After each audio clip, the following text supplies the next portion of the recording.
Welcome everyone to the Latinx speaker series. I'm your host, Alex Llamas. Today we have a great researcher with us. Alejandra is going to present imaging genetics of mood disorders. But before going to that, I would like to talk about a little bit of the Latinx community. So Anna, if you can move to the next slide. The Latinx community is an affinity group at the Broad with the mission to bring people together and empower them to reach their full potential. At this very moment, we need people in the steering committee to help us achieve these goals. So if you guys are interested, please reach to us. We will provide the links in the comments to do so. And in order to fulfill this mission, Anna, if you can go to the next slide, we created the Latinx speaker series. We hope that at the end of this program, people will have a better understanding of the research environment in the Latinx community. And with this out of the way, we move to the speaker for today, Alejandra Montserrat Stephanie Rodriguez Ramirez. She comes from the Instituto Nacional of Psychiatría, Ramón de la Fuente Muñiz. It's kind of complicated, like mixing Spanish and English. We're gonna have Q&A at the end. Before handing the control to you, Alejandra, I would like to read a small biography that I have over here. Alejandra is a consultation psychiatric at the Instituto Nacional de Ciencias Médicas y Nutrición, Salvador Subirán, and a researcher at the Instituto Nacional de Psiquiatría, Ramón de la Fuente Muñiz. Her main fields of research are psychiatric genetics and imaging genetics.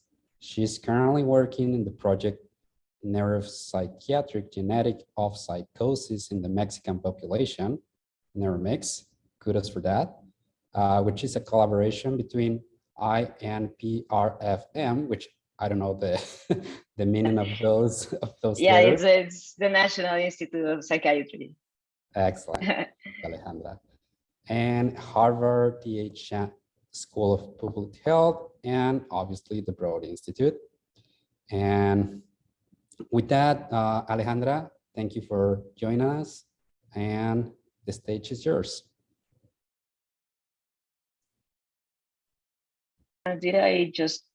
Did you hear me okay? Yeah. Well, thank you so much for the invitation. I'm really thrilled to be here as you were kindly introducing me. I work at Mexico City in two institutions. One is the Instituto Nacional de Psiquiatría, and the other one is Instituto Nacional de Ciencias Médicas, which are a general hospital, a psychiatric hospital. But most of my research is about imaging genetics of mood disorders, which is what we are going to speak out. I'm a consultationist in psychiatry, so my perspective is much more clinical. And so we are going to start by speaking about mood disorders. And actually, mood disorders are conditions that affect simultaneously emotion, motivation, energy, and cognition. And of course, there's two main fields of mood disorders, or two main conditions which are included in this category. And those are major depressive disorder and bipolar disorder spectrum. When we look at prevalences for major depressive disorder, well, it goes from 10 to 16%, depending on what literature you are looking at. And when we talk about bipolar disorder spectrum, it comes between 1% if you take only the typical bipolars, type 1, type 2, or 5 if you take the whole spectrum, which includes cyclothymia and other bipolar disorder conditions. And so one important thing about mood disorders is that these conditions are among the top causes of disability worldwide. Actually, I'm sure you have heard about this, but it's important to say it every time that we have a chance, and that is that depression is currently the #1 cause of disability worldwide, which means that, well, we have an obligation as researchers and psychiatrists to keep researching about these conditions so that we can help patients better. And so during the past few decades, there has been a lot of research about mood disorders, and probably two of the most important fields which have been giving us information about mood disorders are, well, neuroimaging and genetics. And so we're going to speak a little bit about neuroimaging first. And when we talk about neuroimaging of mood disorders, there's plenty of information, functional MRI information, both, and of course, structural MRI information. And on this platform, we're going to center about structural MRI, which is the thing that we are using the most in our lab. And so talking about major depressive disorders has been a lot of research on this topic. And actually, this is a meta-analysis about alterations in brain morphometry in patients with major depressive disorder. And papers such as this one have helped us to understand better the alterations that patients with this condition have. And we know that there's alterations in the prefrontal cortex, in the cingulate cortex, the hippocampus, of course, the amygdala, putamen, and some other parts of the temporal poles. And when we speak about, on the other side, bipolar disorder spectrum, well, there's also plenty of information. And actually, one of the greatest projects that there are around the world is the Mikma Project, which is a consortium with a lot of brains around the world, physical and also scientific brains, of course. And what they do is that they gather information about the main psychiatric disorders, and regarding bipolar disorder, they have published very important data, which have helped us to understand that there's different structure of patients with bipolar disorder compared to controls. And one of the things is that there's a disconnection or a difficult in connectivity between the frontal parts, the prefrontal cortex, and some other limbic and paralimbic structures. And when we speak about structural MRI on these patients, what we have found is that the prefrontal cortex is one of the main regions implicated in the development of bipolar disorder. And of course, it has been also associated with clinical characteristics and even treatment response to some medications. And so that was on the side of the neuroimaging of mood disorders. When we speak about genetics, there's also tons of information. And what we are sharing today with you, these are two studies actually by the same authors. And these are meta-analyses about GWAS of major depressive disorder and bipolar disorder spectrum. And what is very interesting is that they have identified at least 31 hits for major depressive disorder and 64 for the bipolar disorder spectrum. And so we have a lot of information about genetics. And one interesting fact about this is that actually we don't really know exactly how each of these variants that we are identifying work or what they do inside the brain. And there's when the combination of genetics and neuroimaging techniques come in very, very handy, because this is a way so that we can understand better what happens with a gene variant and a part of the brain, the way that a part of the brain works or is structured. And so I have two examples here about imaging genetics, which has been very important for the field of major depressive disorder on the left side of your slide. And that is this project, which is studied actually in a brain and a box cell brain morphometry. They studied like the volume of the gray matter of different regions of the brain in association with a Bdnf gene polymorphism in patients with major depressive disorder. And what they found was that there was a relationship between this Bdnf gene polymorphism and the structure of the prefrontal cortex of these patients, which means that, of course, the Bdnf does not only apply to treatment response to antidepressants, as we have seen, but also on the brain structure for patients with major depressive disorder. And on the other side, the bipolar disorder spectrum, the example that I brought today about imaging genetics is this story about CAGNA, one series called RS-1006-737. And it was an association of prefrontal cortical thinning in bipolar disorder type 1.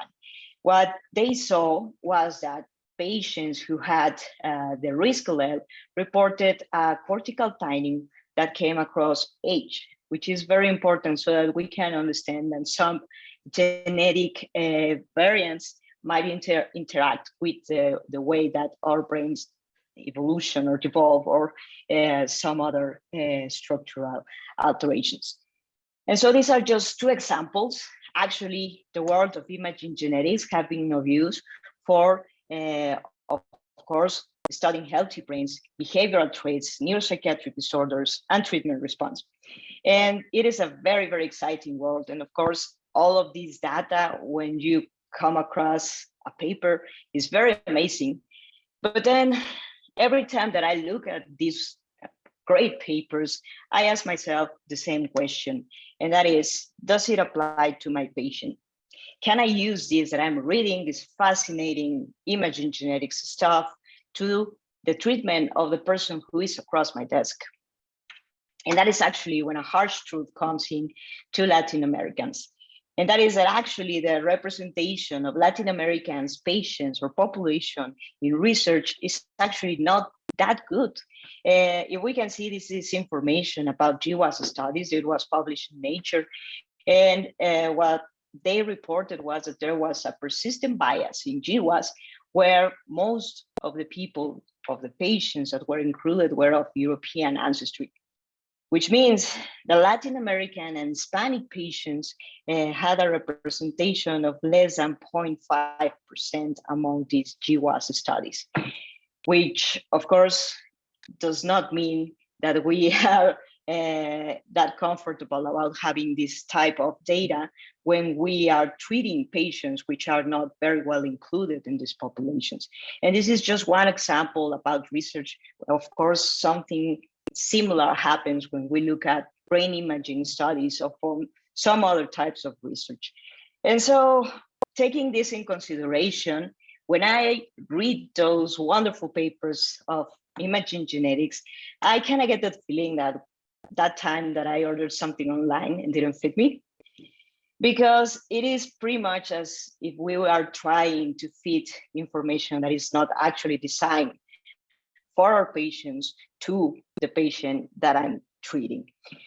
And so here is when, well, actually my PIs came across this response. We have to create data about our patients. We have to begin to understand how the patients of our Mexican patients, their brains and the genetics work in this sort of conditions. And so this is the line that we started, which is imaging genetics of mood stabilizers in Mexicans with bipolar disorder. So why did we choose mood stabilizers? Well, mood stabilizers are medications which are very, very used on bipolar disorder. And that is because they have antimanic, antidepressant, and prophylactic properties. So they are the first line of treatment in acute depression, acute mania, maintenance, manic, on depressive episodes prevention, of course. So these are medications that are used across the world in different percentages, but, well, they are the cornerstone of the treatment of bipolar disorder.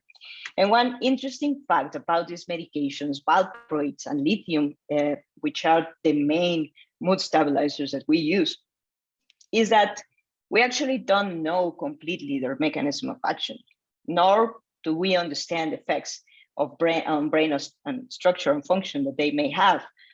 And we also don't really know what patients are going to respond to these medications that well.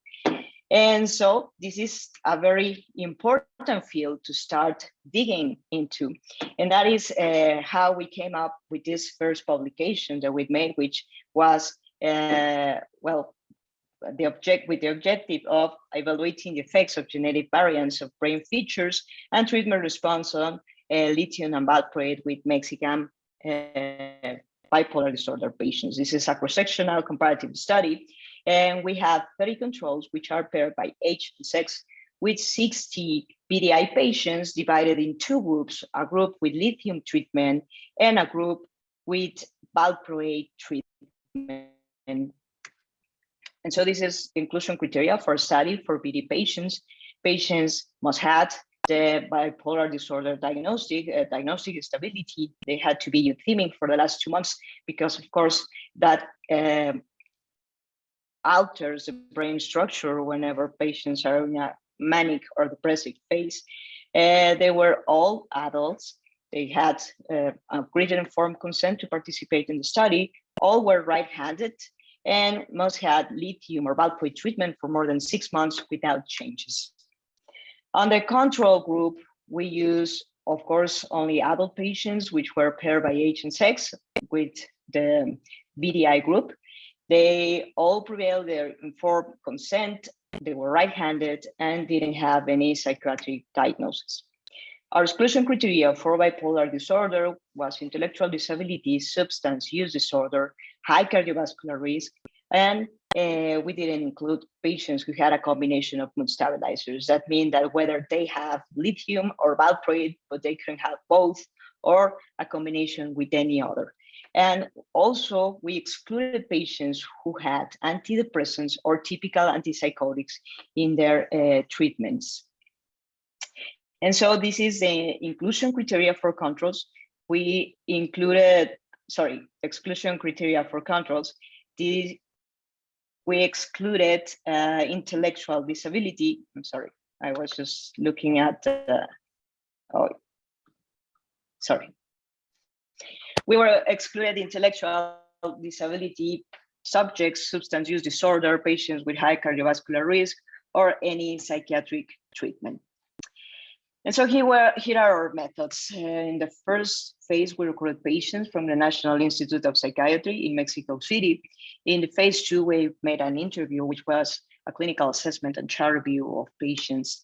And in the phase 3, we made an MRI scan in 4 different sequences, T1 3D sequence, DTI sequence, fMRI, and single voxel spectroscopy.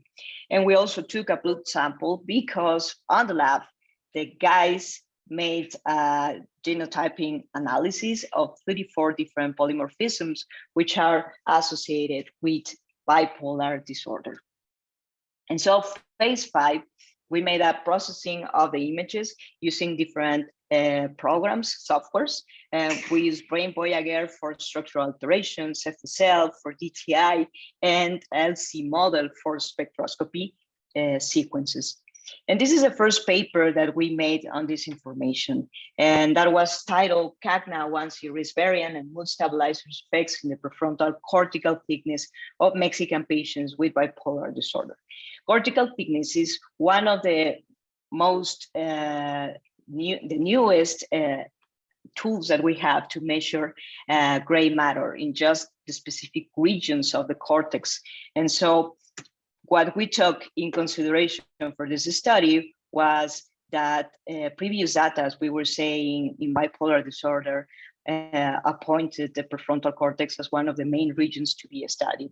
And that is because the prefrontal cortex actually is in charge or is implicated in mood and behavior regulation, and also is the center of executive functions, which are things such as working memory, attention, planification, or metacognition. So it is a very important part of the brain to start analyzing bipolar disorder. And another important thing about the prefrontal cortex is that we have evidence that some medications which are used in bipolar disorder, such as mood stabilizers, might alter the structure of this part of the brain. Actually, some studies have associated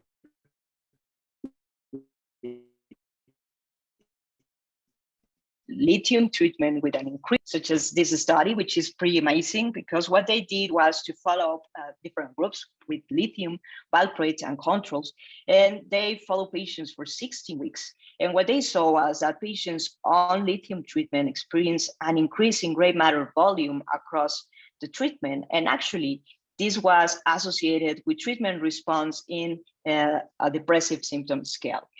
And well, what they saw in the control group and in the valproate group was there was no change. So there has been plenty of information talking about this preservative function that lithium has over different regions. And of course, the prefrontal cortex is one of those. And so what we included in this paper on the side of genetics was an analysis of this gene, CAGNA 1C RS1006-737. And that is because actually CAGNA codifies for a transmembrane subunit of a voltage-gated calcium channel. And that means that this facilitates the transient activation of calcium, which also regulates the transcription of calcium-dependent genes such as Bdnf. And well, another important thing about CAGNA 1CRS1006-737 is that it's one of the genes, of the candidate genes, which has been associated even with GWAS significance to bipolar disorder. And there's also other papers which have associated the risk allele of this variant with increased risk for bipolar disorder, increased density of gray matter in the right amygdala, the right hypothalamus, the bilateral caudate nucleus, insula, globus pallidus, and of course the frontal pole. So we thought that this could be a good way to start because we have two situations which might alter the prefrontal cortex of our patients as it was placed in other populations, but we don't really know what happened in Mexicans. And so this was the design of the study. Our objective was to evaluate the effect and interaction of lithium and treatment and valproate treatment and risk allele of RS1006-737 in the cortical thickness measures of the prefrontal cortex of Mexican patients with type 1 bipolar disorder. We used for that paper 40 subjects with bipolar disorder, and 20 of them were on lithium treatment and 20 of them were on valproate, and these were all paired again by age and gender. And so what we made was a region of interest analysis, and that means that we selected these regions of the prefrontal cortex to analyze. We used the Brodmann area maps, and we included the Brodmann area 9, 10, 46, and 11, which correspond to the dorsolateral, anterior, and orbitofrontal parts of the prefrontal cortex of our patients. And so this was a statistical analysis of this paper. We used a two-way Markova, and our dependent variables were the CT measures of the regions of interest that we just tell you that we described. And independent variables, well, we use the presence of the risk allele for RS1006-737 and lithium or valproate treatment. And as covariates, we use age and sex. We report the effect size with an square, and we made a post hoc analysis of covariance, which is ANCOVA, adjusted by age and sex so that we can determine which medication was affecting what part of the cortex, of the prefrontal cortex that we were analyzing. And this is the data that we had. When we made two models, one for the right hemisphere and one for the left hemisphere. And when we look at these two models, well, the model for the right hemisphere actually reached significance. And it was very important for us to notice that actually mood stabilizers were the ones that exerted the main effect over the right prefrontal cortex. And what we saw was that CAGNA risk allele actually was not associated with the prefrontal cortical thickness, which is, of course, kind of a surprise because studies in other populations, Chinese and European mainly, had associated with this gene with the prefrontal cortical thickness or the gray matter of this region. And it seems that in Mexicans, that doesn't happen. It's mood stabilizers, the ones that exert the main effect. And we made an ANCOVA analysis afterwards so that we can see just on the right hemisphere which medication was associated with what. And what we saw was that lithium patients reported thicker cortical thickness on the right orbitofrontal cortex compared to valproate. And this was actually an important difference because it was 0.3 millimeters, which is a lot when we speak about cortical thickness. I mean, I would like to have 0.3 millimeters more, whatever, right?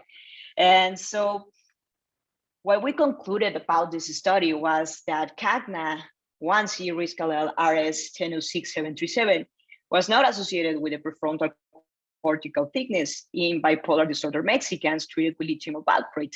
And it was mood stabilizers, the ones that affected more this part of the brain, the cortical thickness of this brain. And actually, well, the preservation of the right orbitofrontal cortex was associated with lithium, which is in line with different effects that lithium has, such as a decrease in impulsivity or a treatment of suicide attempts, which can be also placed on the regulation of the orbitofrontal cortex. And one thing that actually we concluded about this study didn't fit on the paper. We didn't write that, but it was very, very obvious to us. And I'm going to use a very Mexican analogy for this, because when I was researching about lithium and valproate, I found a huge difference between information. And this is something like when you are walking on the street and then you see two taco places, and there's one taco place which is really, really crowded, and another taco place which is not. No persons are eating there. And so, well, something logical to think will be that maybe the place with a lot of people has good tacos, or maybe you wanted to get diarrhea, and that's good. Maybe the other place has bad tacos and it's not good to eat here. So that is a correct analogy. But when we talk about mood stabilizers, that is actually not okay. And nowadays, lithium is pretty much the good tacos place, where most of researchers want to take a bite and everyone wants to research about it. And there's a lot of information and we know a lot about lithium. And valproate seems to be the bad taco place that no one's want to eat at. And that is actually not correct, because both medications are important and both medications are widely used for the treatment of these patients. And so we decided to start a line of research to make valproate tacos tastier. And this line was entitled Long-Term Treatment Response to Valproate in Bipolar Disorder. And that is because there's different types of treatment response when we speak about psychiatric conditions. And the first one that we're going to talk about is treatment response, as it was just a frame. And this is an acute measure of what happens to the patient's symptoms. And it is actually the way that medications get approval for the use of in manic episodes or depressive episodes. And that is based actually in a reduction of more than 50% of the symptoms. And we use to get that information, well, some symptom severity scales such as Young Mania Rating Scale or Hamilton Depression Rating Scale. And this is actually very handy because, as I said, is the way that we say a medication works for a specific thing. And when we look at the numbers of valproate, actually are not that bad for a psychiatric medication. 45% of patients report treatment response in that just one frame, in that acute response. But the thing about bipolar is that it's not just a frame. It is actually much more like a movie, which lasts the lifetime of a patient. And so actually a better evaluation of treatment response will have to be more global and will have to include an evaluation across the lifespan of patients, the length and severity of mood episodes, the time to recurrence of episodes frequency, the presence of polypharmacy, and of course adherence. And when we look at this concept that is long-term treatment response, the numbers for valproate are actually worst. And only 34% of patients report good response, which means that there's a lot of patients who kind of respond in the long term, but they are not completely well. And so for the evaluation of long-term treatment response, there's a scale which was created by Alda, that's Alda scale, and it is actually a retrospective evaluation of long-term response. The thing about this scale is that it was based on lithium responders phenotype, because as we were saying, everyone wants lithium tacos, but not valproate. And well, it has been validated for the evaluation of other bipolar disorder medications and is the most frequently used. So far, it's the only scale that we have to measure long-term treatment response. So maybe it's not the correct one, but it's nice try that we have now.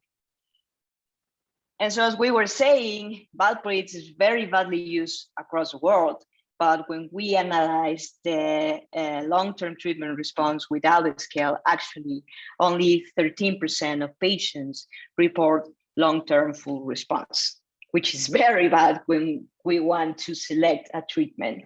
And so actually right now, the response to this question, will my patient respond to valproate, is pretty much based on clinical experience and subjective ideas that we might have. So it's pretty close to a faith jump or a jump of faith, wherever that's the translation in English. And of course, when we speak about the treatment of a patient, of a mental health problem, that is not close to the optimal situation. And so this is why we have to reach out to other parts. And of course, imaging genetics will be a good way to have markers so that we can use and stop making that jump of faith. And the thing is that, once again, no one wants valproate tacos. And so this is the only one study that we could find about the genetics of treatment response to valproate. And actually, it wasn't even about long-term treatment response. It was about prophylactic treatment.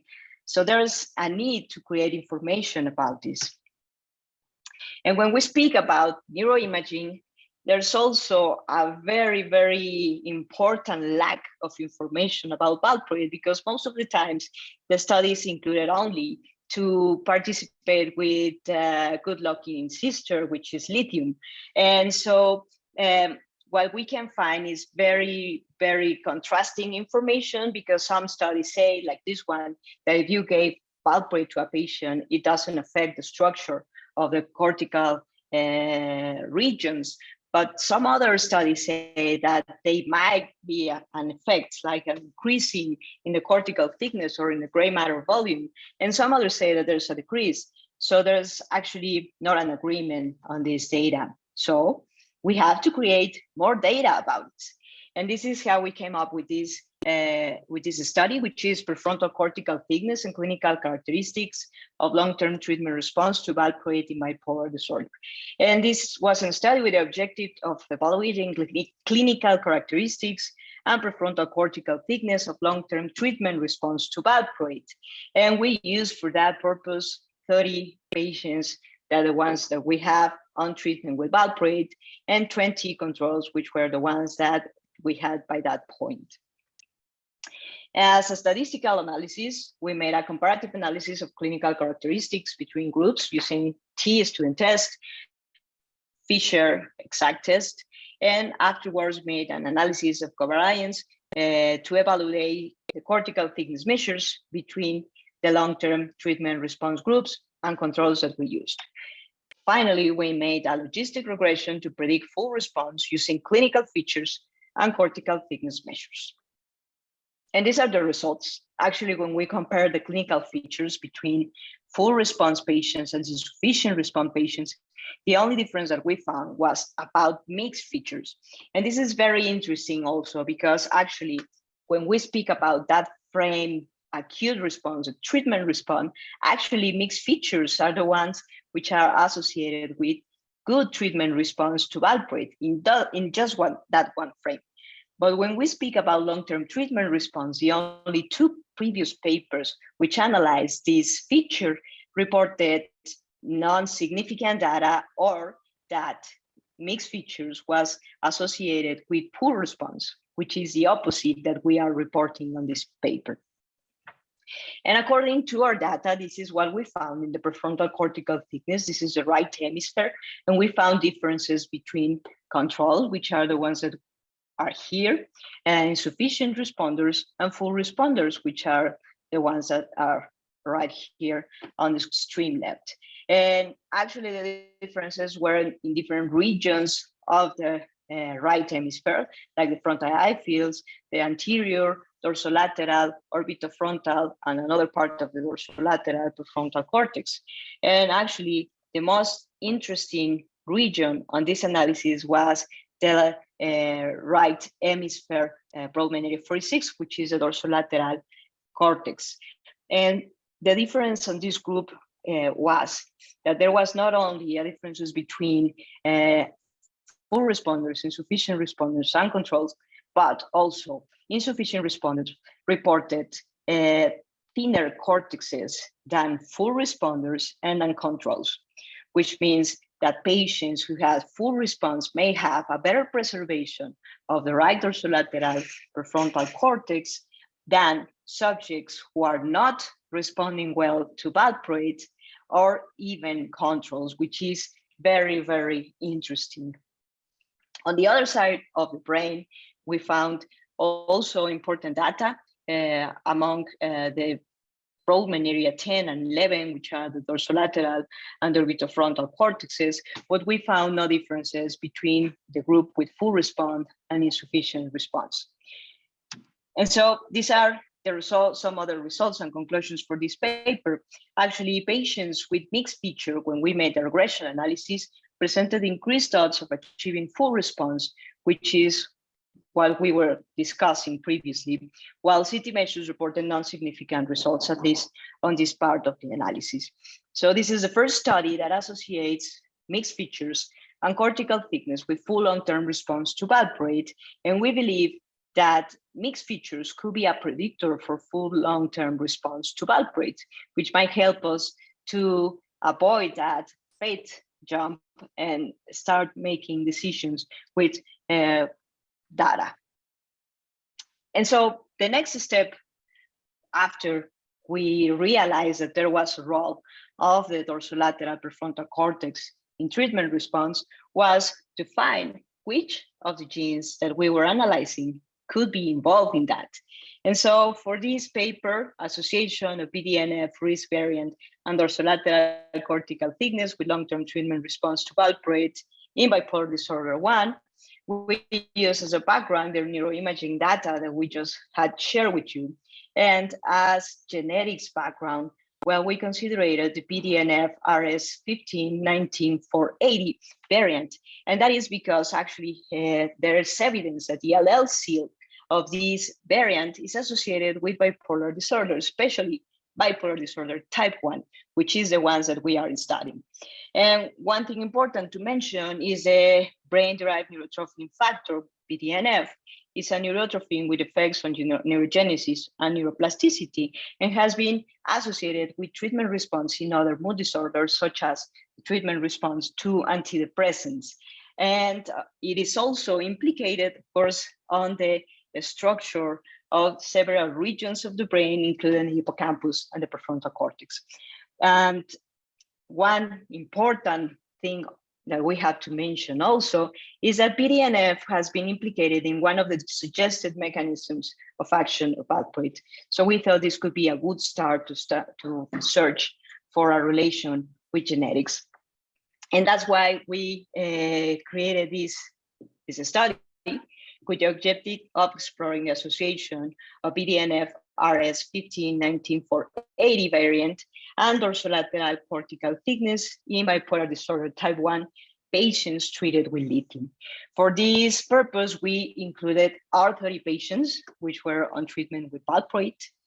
And as a statistical analysis, we made a logistic regression analysis using long-term treatment response patterns, which were insufficient response or full response, as dependent variables. And we use Bdnf RS1519480 genotypes and dorsolateral prefrontal cortical thickness as independent variables. We afterwards made analysis of covariance to evaluate the cortical thickness measures difference by genotypes between full response and insufficient response patients. And these are our results. It was actually interesting to figure out that insufficient response to valproate was associated with a CC genotype of this gene variant, sorry. And actually, full response was associated with the right dorsolateral prefrontal cortex that we were analyzing. Patients in insufficient response groups who are CLL homozygotes had thicker right dorsolateral prefrontal cortex compared with the TC and TT genotypes. This sounds a little bit messy, but in the graphic, it's much more clear. So these are the three groups that we have, the TTLL, the TC genotype, and the CC genotype, between insufficient response and full response to valproate. And what we saw, as we were saying, was that insufficient response was associated with the CC genotype. And another important thing that we saw here, well, actually my PI told me, hey, it's really clear there. I had trouble figuring that out. But is that there's actually a pattern for each of these. What we can see, and this is like, is a pattern for insufficient response and a pattern for full response using imaging and genetics data. And that was wonderful because actually what we saw was a patient who had TT genotype of this risk of this genetic variant and dorsolateral prefrontal cortical thickening were among the group with full response to treatment.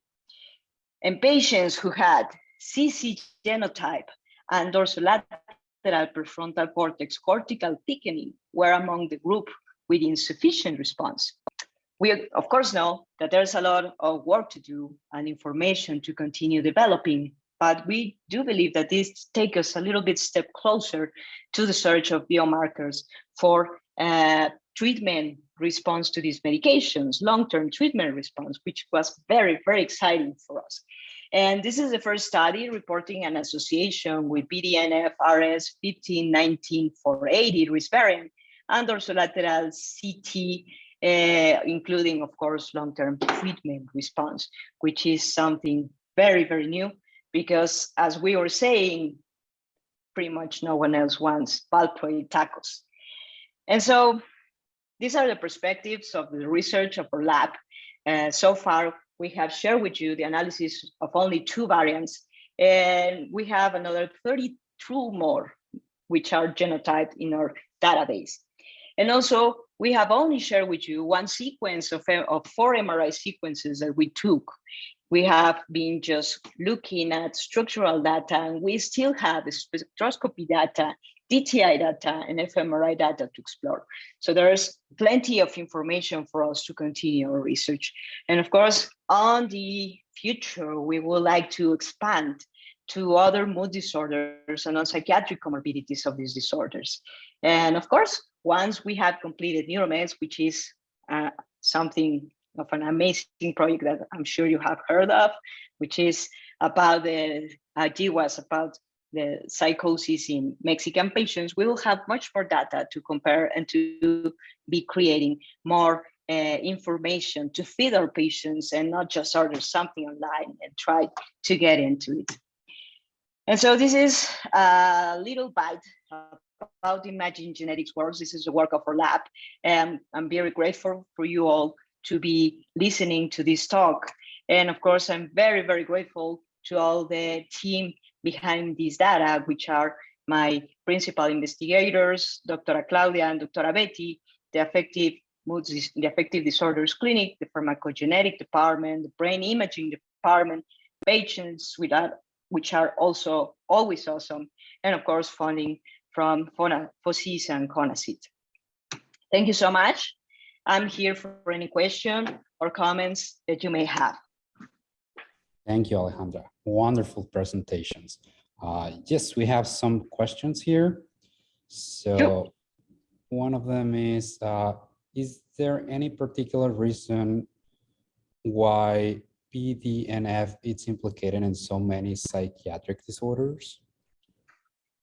Yeah, well, actually, one of the parts about Bdnf is that it is implicated in neurogenesis. And so many conditions, many psychiatric conditions which are involved or which we know that could be, how you say it, with a mechanism that includes neurogenesis, of course, that will make them in the case of Bdnf. I don't know if that was that eloquent. Yeah. Do you think it's also like related to age? Do you think like as people get older, like all the psychiatric disorders that are associated with the Bdnf increase? That's a tricky question because actually, I don't think that we don't know that much about what happens in age with Bdnf.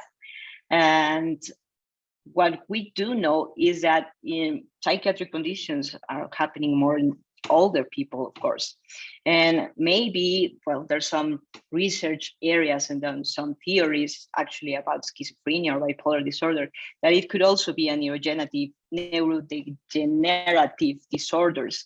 And so in that place, yes, inflammation and involvement of inflammative cascades and Bdnf could be implicated, of course. Okay. Through that part of inflammation, yeah, it would be possible. Okay, we have a following question on that. Someone is asking, any specific regions of the Bdnf gene is associated with your bipolar phenotype? I guess they wanted to know, like, if you have promoters or specific regions inside of the gene, maybe introns or exons. What are the elements involved? I think that it was exons, and this study what we made was an association of risk variants, and in GWAS there's like different information. I don't have that really clear. We will have to ask one of the geneticists of the research group. Sure. Okay. Another one says, recent paper from the broad look at rare variants in hotspot links to bipolar disorders. Any thoughts? Have you identified patients with mutations in these hotspots with imaging genotypes? Not so far.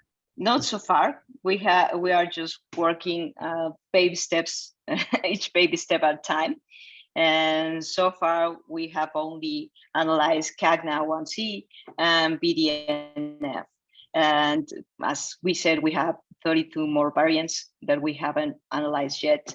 And so, yeah, we are not there still. Okay. Another one is, those bipolar presents differently for different populations? Like they have different behavior, different responses. I'm sorry. Yeah, if does bipolar behavior presents different in different populations, like let's say Mexicans react in a different way that Europeans. Okay, yeah, well, of course, maybe the criteria will be the same. Like the diagnostic criteria that we use for all patients across the world is pretty much the same. But of course, the way that each person has a manifestation of those criteria, it will be different. I mean, maybe Mexican patients, I remember one patient who in a manic episode used to believe that it was a pole dancer, something like that. That manifestations, of course, will be different across cultures, but the criteria that we made diagnosis is the same for all patients across the world. Okay. Another one, how does cortical thickness relate to bipolar behavior? Like, okay. I mean, when you were doing your fMRI, like, I think that you were saying like thickness, I mean, it's related to bipolar behavior, right? Yes, there are different like brain imaging studies. Actually, cortical thickness is just one little part of it, and the cortical thickness, cortical timing of the prefrontal cortex has been associated with poor impulsivity, poor decision processing, and poor management control of emotion. And that is because there's a theory actually that the bipolar disorder is pretty much the manifestation of a disconnection between the limbic and paralimbic regions and the prefrontal control. It's much more like a normal function of this control that we have. And so that actually these limbic and paralimbic regions with the disconnection of the frontal parts of the brain can explain in part some behavioral manifestations such as impulsivity, such as hypersexuality, or even, of course, racing thoughts because of this dysregulation. Okay.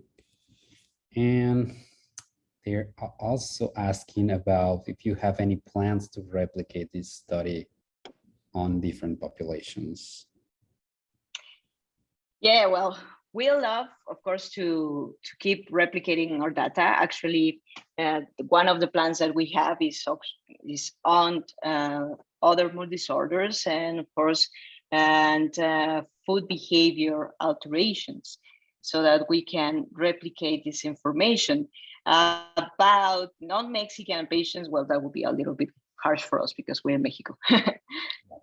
Yeah, maybe a collaboration would help on that.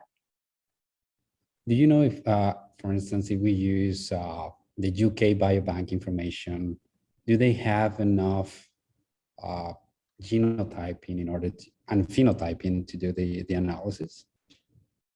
Yes, I do believe that that is one of the plans that we have to, of course, enter a consortium. Right now, my PI, Dr. Betty, is on the Latin American consortium.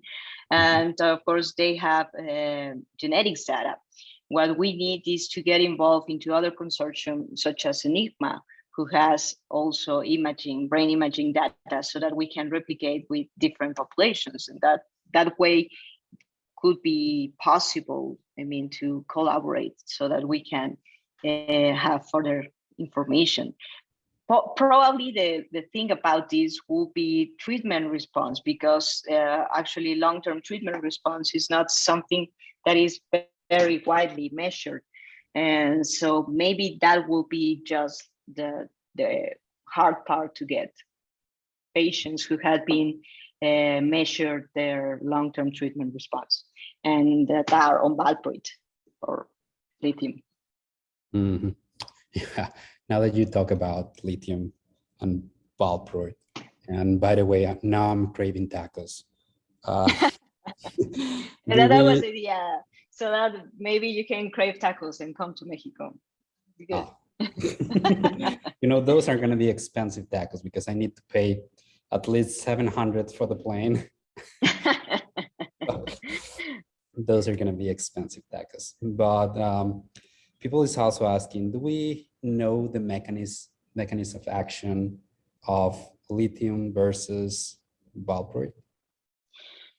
This is actually also a tricky question, because we don't know for both of them like the exact mechanism of action. We don't know they're implicated in cascades after, and second messengers and another types of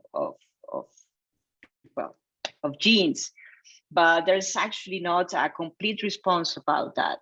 I mean, there's a lot of work to do there, because we don't fully comprehend what happens and why valproate or lithium do what they do, which is also pretty amazing. It's one of those things that make people think that psychiatrists are crazy, because we are not crazy. It's just that we haven't reached to that kind of knowledge. And so that is exactly why we have to generate more information about these new technologies, so that we can someday understand what happens with these medications. Yeah, it's always difficult to know like the specific interactions that something is going to have on, especially on the brain. Like you do have a lot of things happening in the brain, and to be able to understand what is the full mechanism of something, it's really difficult. I think this is the last question. They are asking if there's continuous traits that correlate with BD, like blood pressure. Like, do you have like things that happens at the same time that you can diagnose BD using those traits? I mean, like for the characteristics that we use to the diagnosis of bipolar disorder? No, like do you have or traits that biomarkers? correlate, like if some people have bipolar disorder, he's also going to have X and Y trait? Oh, yeah. Well, we do know some things about the brain, but nothing is it's like categorical. There has always been like this search for biomarkers in psychiatric disorders. And the thing is that so far, even though we have some clues like prefrontal cortical thickness, like hippocampus anatomy, or some other genes which had been also implicated, there's actually not just one stuff. I mean, we have a lot of information which has been associated, but we don't exactly know the characteristics. So I couldn't say if a patient has this gene, is going to have bipolar disorder, or if a patient has this